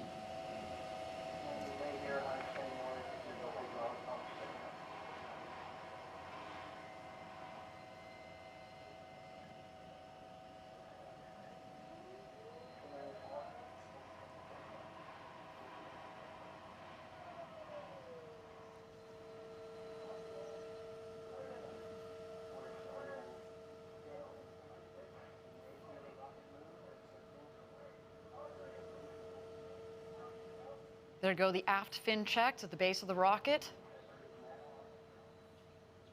Our astronauts can feel that. They are sitting at the top of a 60-foot rocket, about 20 meters tall.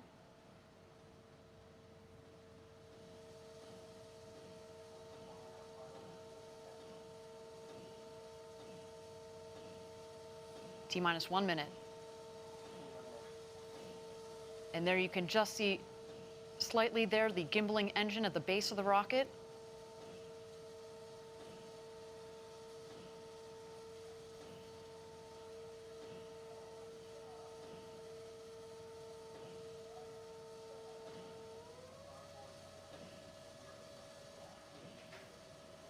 All right, everybody. Chris Boshuizen, Glen de Vries, Audrey Powers, and William Shatner are about to go where very few humans have gone before. Ladies and gentlemen, it's time to launch this rocket. Godspeed, New Shepard.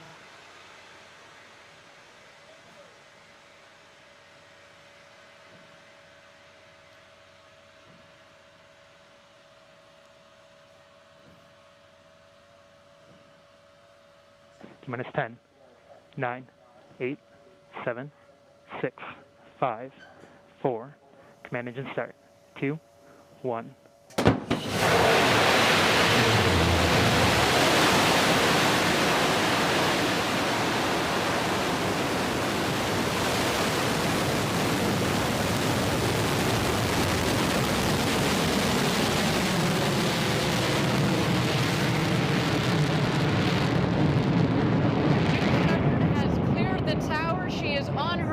With the second human spaceflight crew.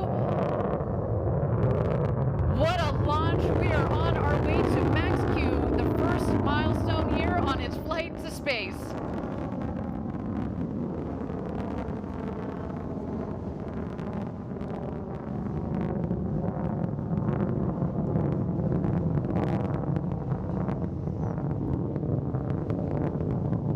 You can follow along, obviously, with the altimeter at the base of the screen, as well as the speedometer. They are gaining speed on their climb to space. We have confirmed max Q. This is when the aerodynamic stresses on the vehicle were at their maximum.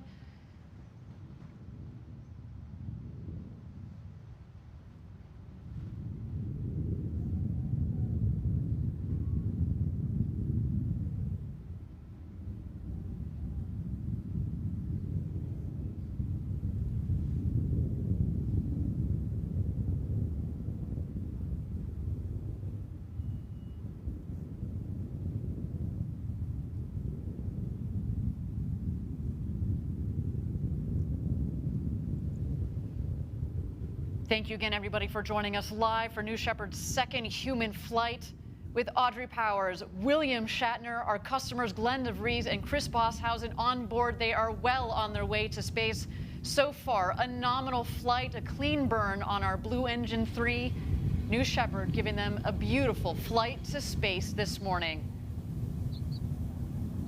The rocket is climbing towards an altitude. We're aiming just over the Kármán line, the internationally recognized line of space of 100 kilometers. That is about 328,000 feet. And a gorgeous view down the rocket. And now we've had main engine cut off. The BE-3 engine has shut off. And in just a moment, we're going to separate the capsule from the booster. And at that point, our astronauts will have the opportunity to get out of their harnesses and enjoy the beauties of zero G. Let's wait to listen.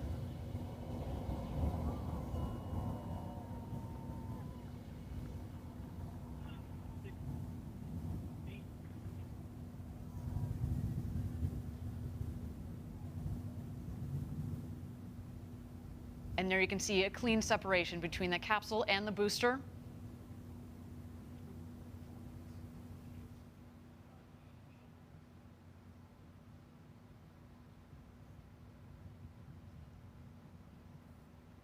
And there you can see the capsule from the top of the booster. They are continuing their ascent over the Kármán line. You'll know when they hit apogee, when the speed hits 0. And there they are, over 328,000 feet, over 100 kilometers. Welcome to space. The newest astronauts on board our crew capsule.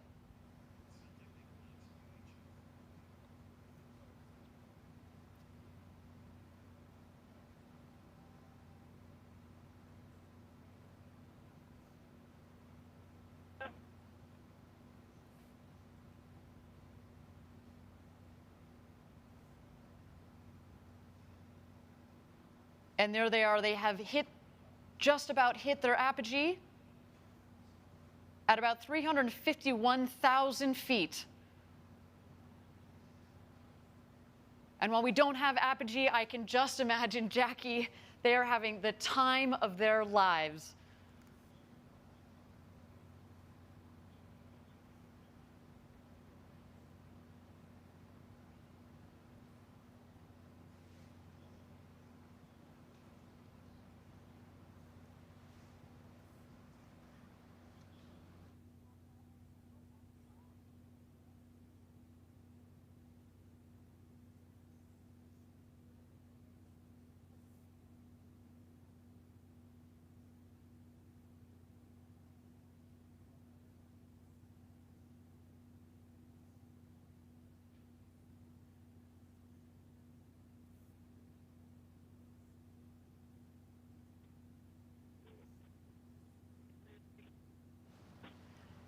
Thank you again, everybody, for joining us live from West Texas. So far, a nominal flight for our second human crew.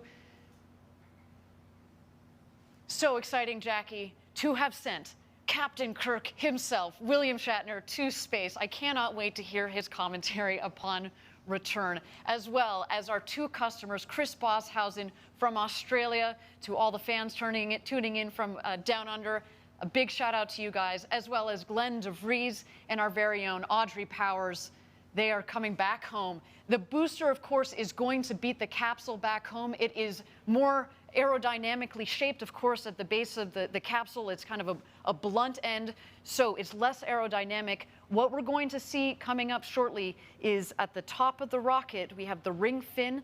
There's some what we call the pie fins that extend from the ring fin, as well as the drag brakes. The pie fins, the wedge fins, help stabilize the vehicle, kind of like the feathers at the back of an arrow. And then you will also see the drag brakes. And as you mentioned, Jackie, it cuts the velocity dramatically.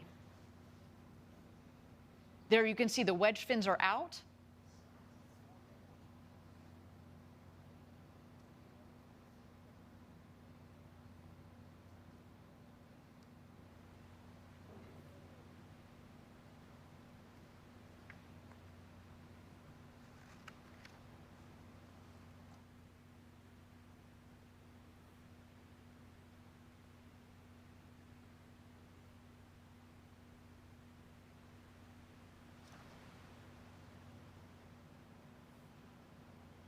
Here we see the descent. We are going to expect the BE-3 engine to relight just at about 3,600 feet or about 1,200 meters above ground level. Let's wait for that now. The drag brakes have deployed.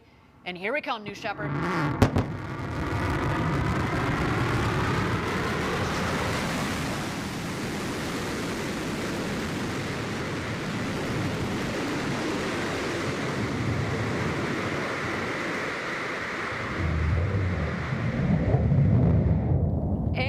Touchdown. Welcome back, New Shepard. The fourth flight to space and back for that vehicle provided a beautiful flight to space for our second human crew.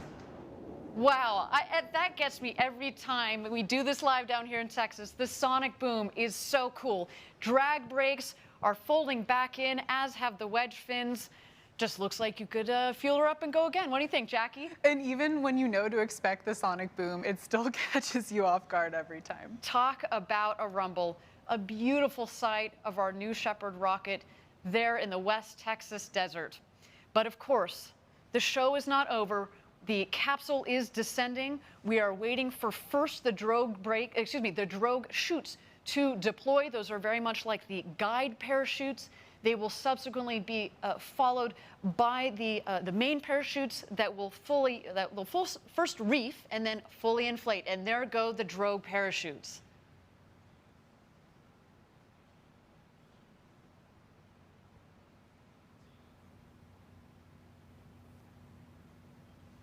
And here come the mains. Whew, what a flight.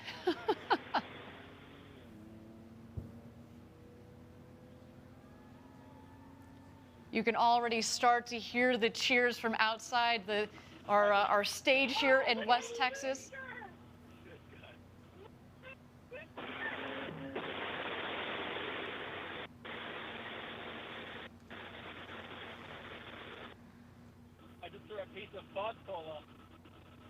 There's a lot. Look out your window, Audrey. Oh, yeah, I see it. I can't see the booster. Where is it? Oh, it's on the cover. It's going to rotate. Where is that?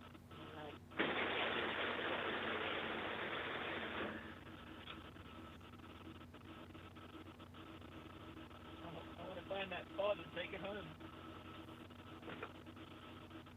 How about that, guys? How about that, guys? That was unlike anything they described. All right, we got less than 1,000 feet. All right, raise. Let's down.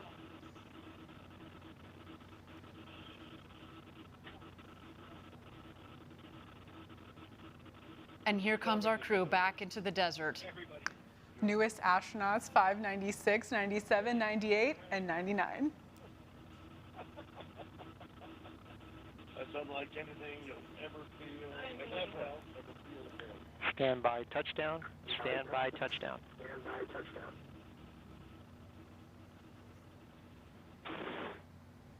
And capsule touchdown. Welcome back, the newest astronauts, Audrey Powers, William Shatner, our customers, Glen de Vries, and Chris Boshuizen. What a day for you. Welcome back.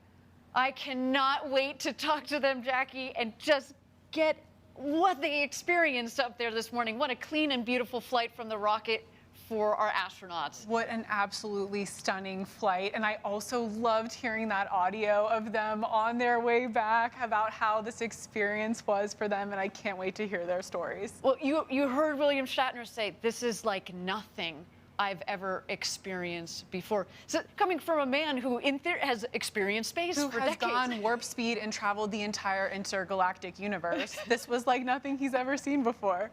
What a day for our astronauts. So now our team is preparing landing safety operations and recovery of our astronauts from the crew capsule. We'll be on the ground at the landing site to follow the action in just a bit, maybe even talk to the world's newest astronauts. Some absolutely breathtaking stuff. And I'll note that you're going to see our the recovery team show up very shortly, because we actually send them out before the capsule has landed, because through our modeling, we get by now we're very, very good at analyzing where the capsule is going to come down, given where we know. Very precise on that landing. Exactly, where the winds are. And so we're going to see the recovery team come out there, and of course they will also be joined by some of their friends and family to watch as they emerge from the capsule. Let's check out these beautiful shots of our 4 astronauts there in the Texas desert after having gone up over the Kármán line and back.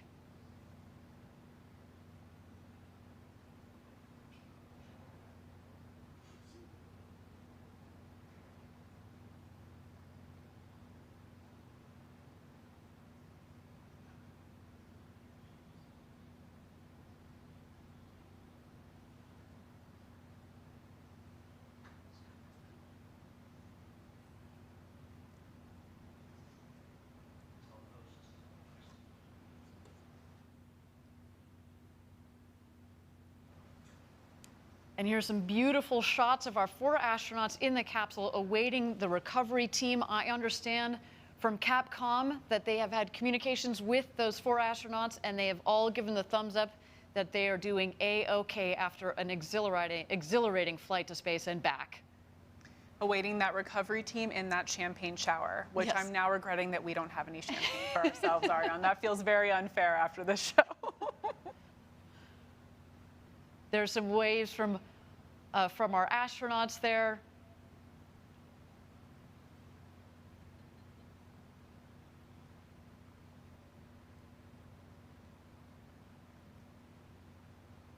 And there in the foreground, you see the capsule, the background, their ride to space, the new Shepard booster. Again, that booster has flown to space and back 4 times with this flight. And coming to get them is the recovery crew.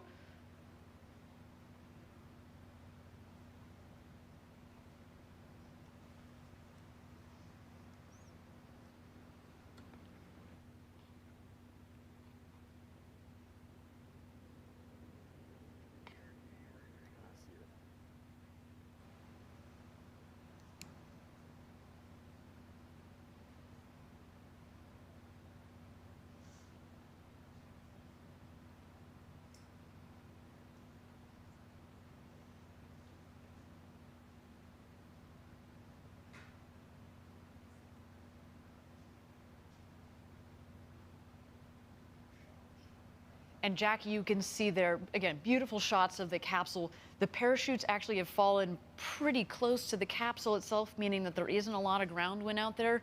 We talked about this earlier in the show, and of course we had to delay a day because of the gusty winds that have been out there. But no, today has been a beautiful day for a launch and landing of a rocket and launch and landing of 4 new astronauts.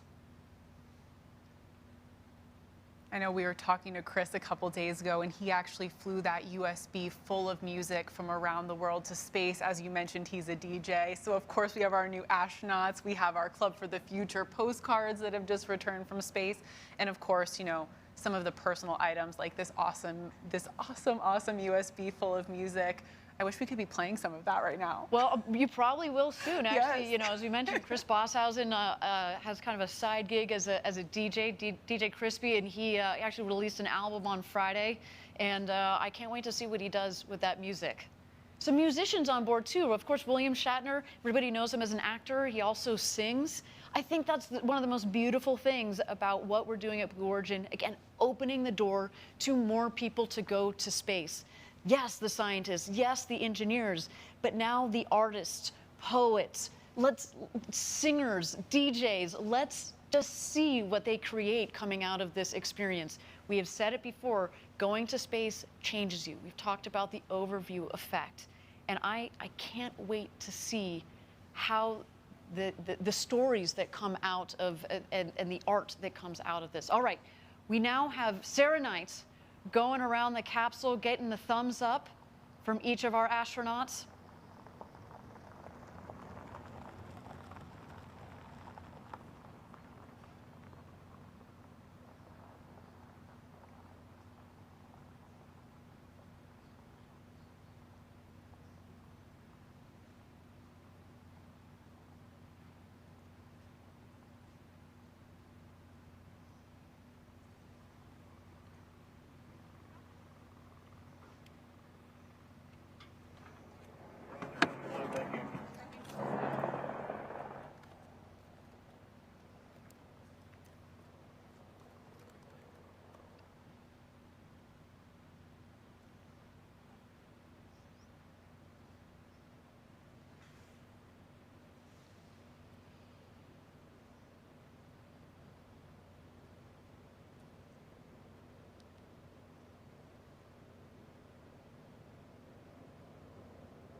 Thank you again, everybody, for joining us live from West Texas, where we have just completed our second human flight of the new Shepard vehicle.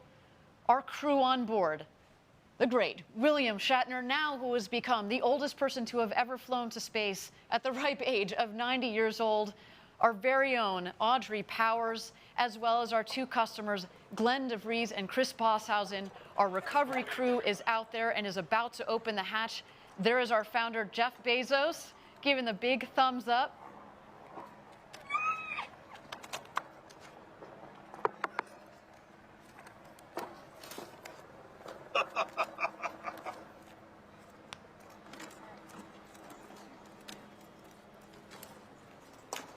This looks like a familiar shot I remember seeing recently. Yes. A very happy birthday.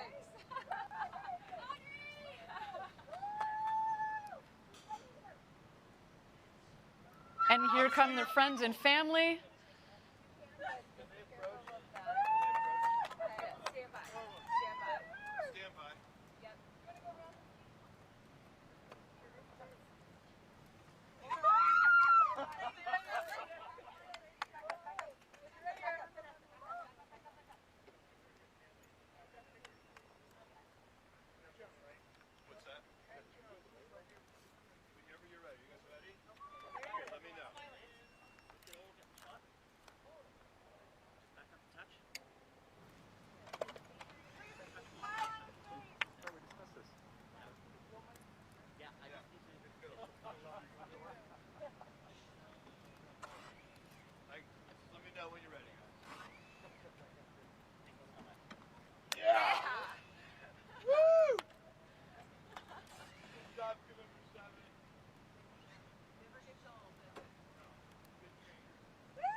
Again, thank you everybody for joining us live from West Texas at our launch site 1. Our second human space flight crew has gone to space and back up over the Kármán line, just over 351,000 feet. We're awaiting Jeff Bezos.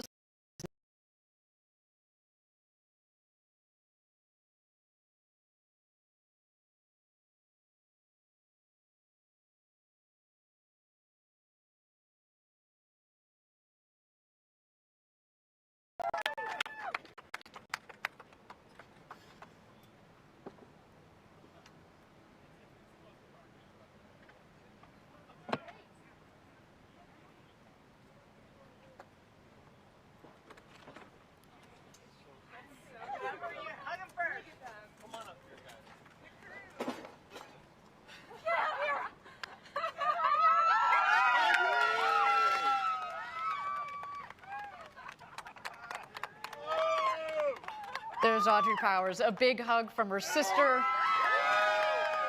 Captain Kirk himself, the great William Shatner.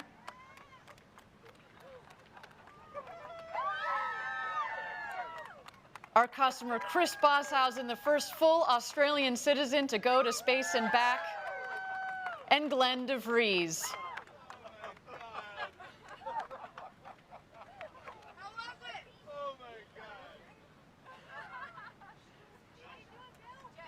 Some big hugs from their loved ones.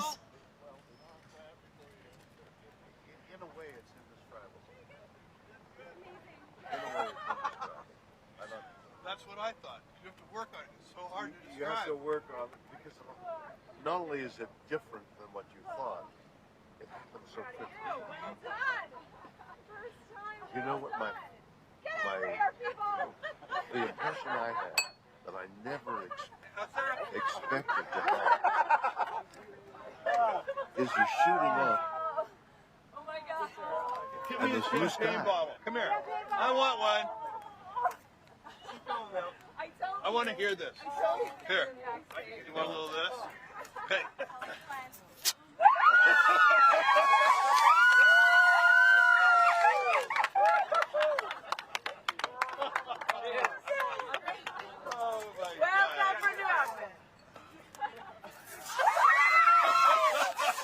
The champagne showers have begun. Smiles all around. William Shatner taking in the moment clearly. What you have done. If everybody in the world needs to do this. Everybody in the world needs to see the,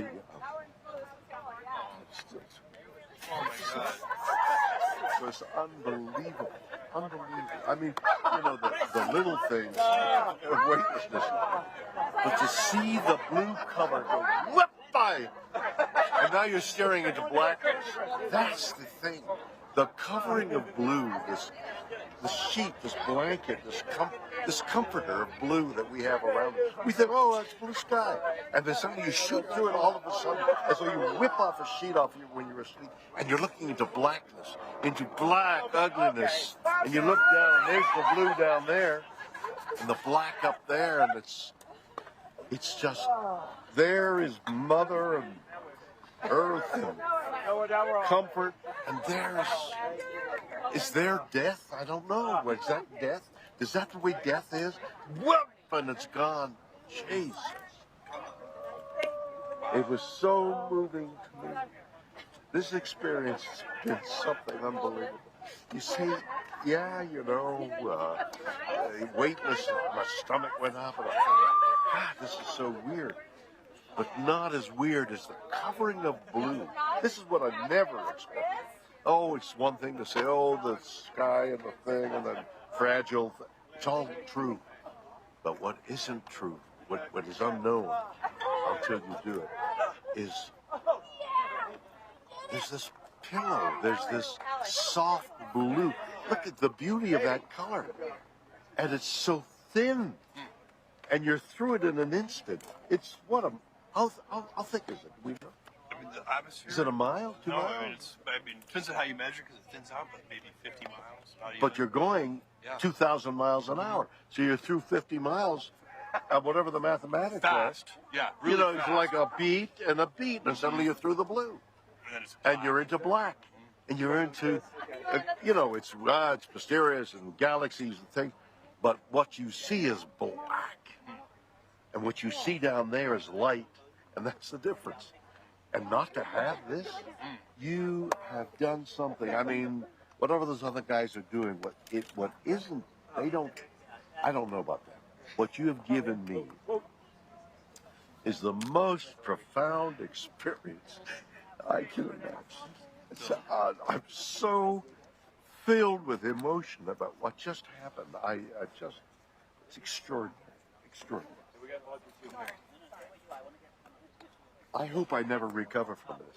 I hope that I can maintain what I feel now. I don't want to lose it. It's so much larger than me and life. And it hasn't got anything to do with the little green planet, the blue orb, it has nothing to do with that.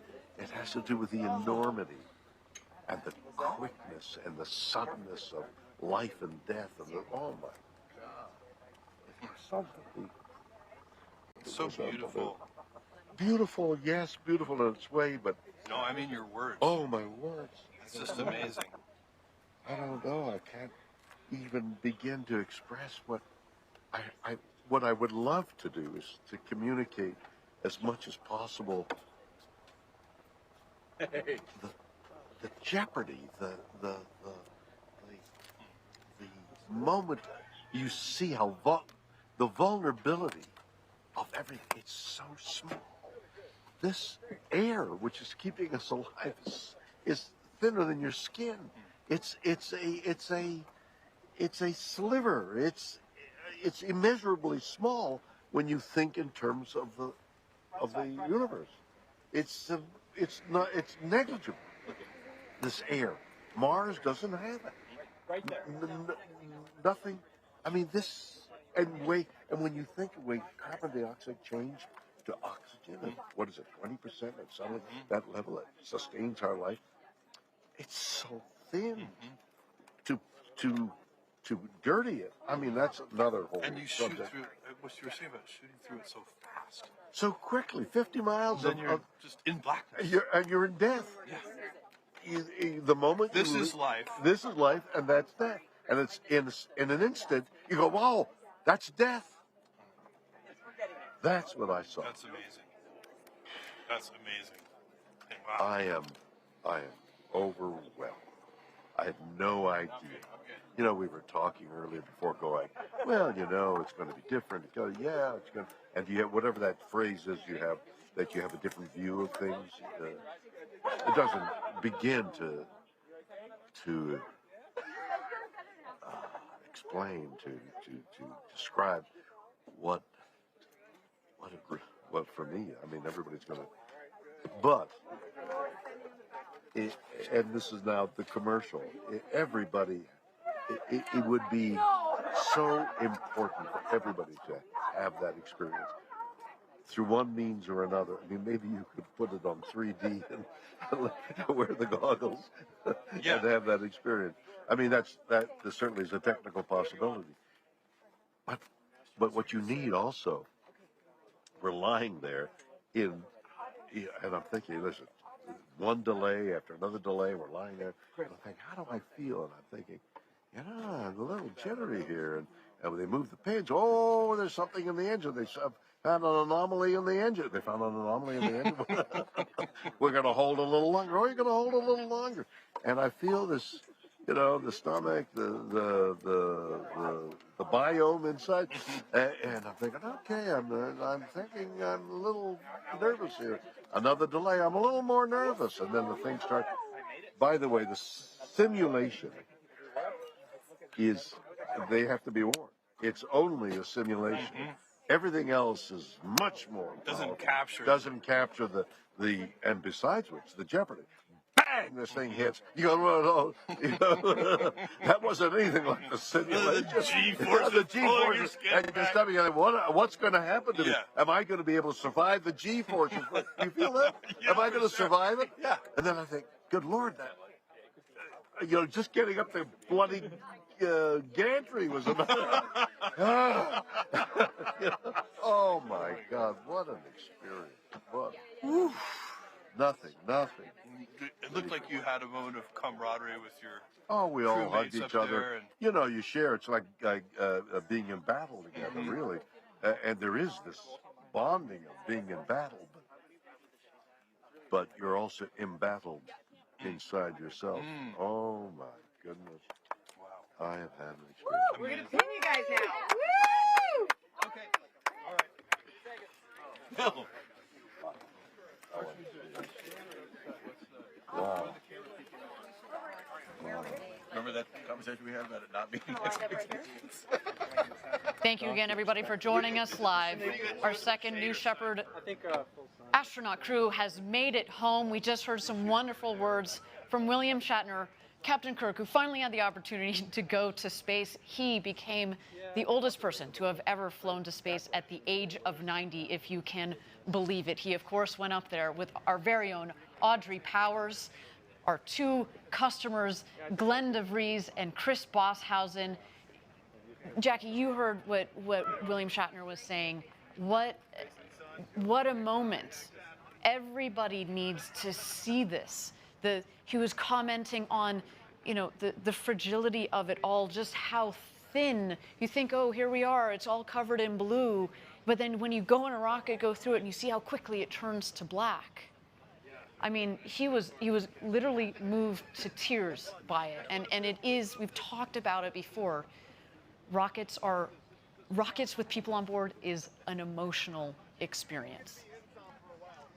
And right now we're about to see our 4 newest astronauts be pinned with those astronaut wings. So let's check that out. How was your experience? It's going to take me a while to be able to You're going to have to process that. It was incredible. It was the most incredible thing I've ever. I have the great honor pinning this on you. Not many people have been where you have. On the other hand, if you speak now as this thing is fresh, well, only fresh, flooding, like Chris, you're totally immersed in. I have the great honor of pinning this on you. Welcome to a very small club. You did.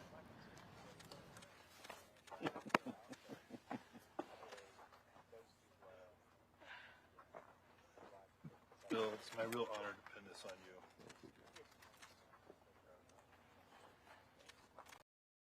I'm excited about your ability to communicate this. It's so important for so many people. Oops, this one bent. So am I. Do you have a spare one?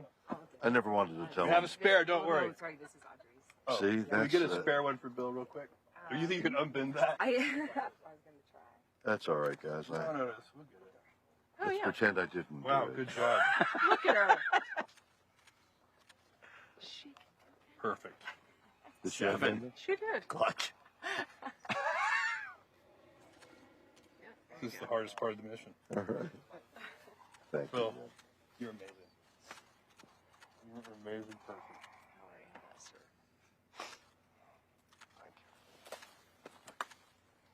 Audrey, you are so deserving of this. Thank you. You've worked so hard on this program, and all your life, you've been dreaming of this. Isn't that true? What a gift. Sorry, these things are tricky.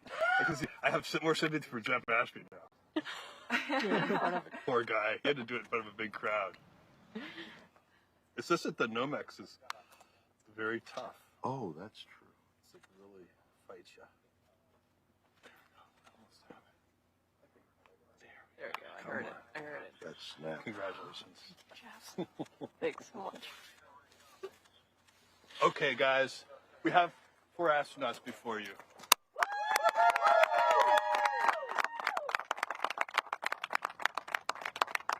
That was absolutely amazing. As Jeff said, we've got 4 astronauts before you.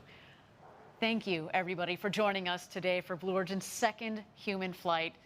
Of course, a special thank you to Chris Boshuizen and Glen, our customers. We look forward to, in the next several years, flying more and more of you customers from around the world. And if you watching at home are interested in flying with us, please go to blueorigin.com and click on Fly to Space. We cannot wait to send you up.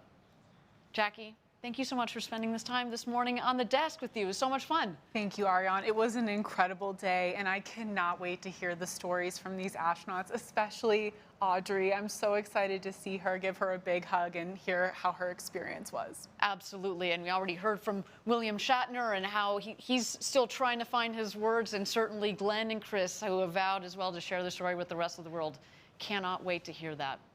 Everybody, the road to space is being built. You're seeing it right here. We took a big step today. And if you are interested in joining our extraordinary team, please visit our website. Yes, please join us. From two people who have been at Blue Origin for quite a long time, please come join us. And if you'd like to commemorate the day Captain Kirk flew to space, we of course have mission patches. Here you see it on the screen, apparel and other collectible gear in the Blue Origin shop. Everybody, my name is Ariane Cornell. For Jackie Cortez and everybody here at Blue Origin, thank you for joining us. And until our next launch, Gradatum Ferociter.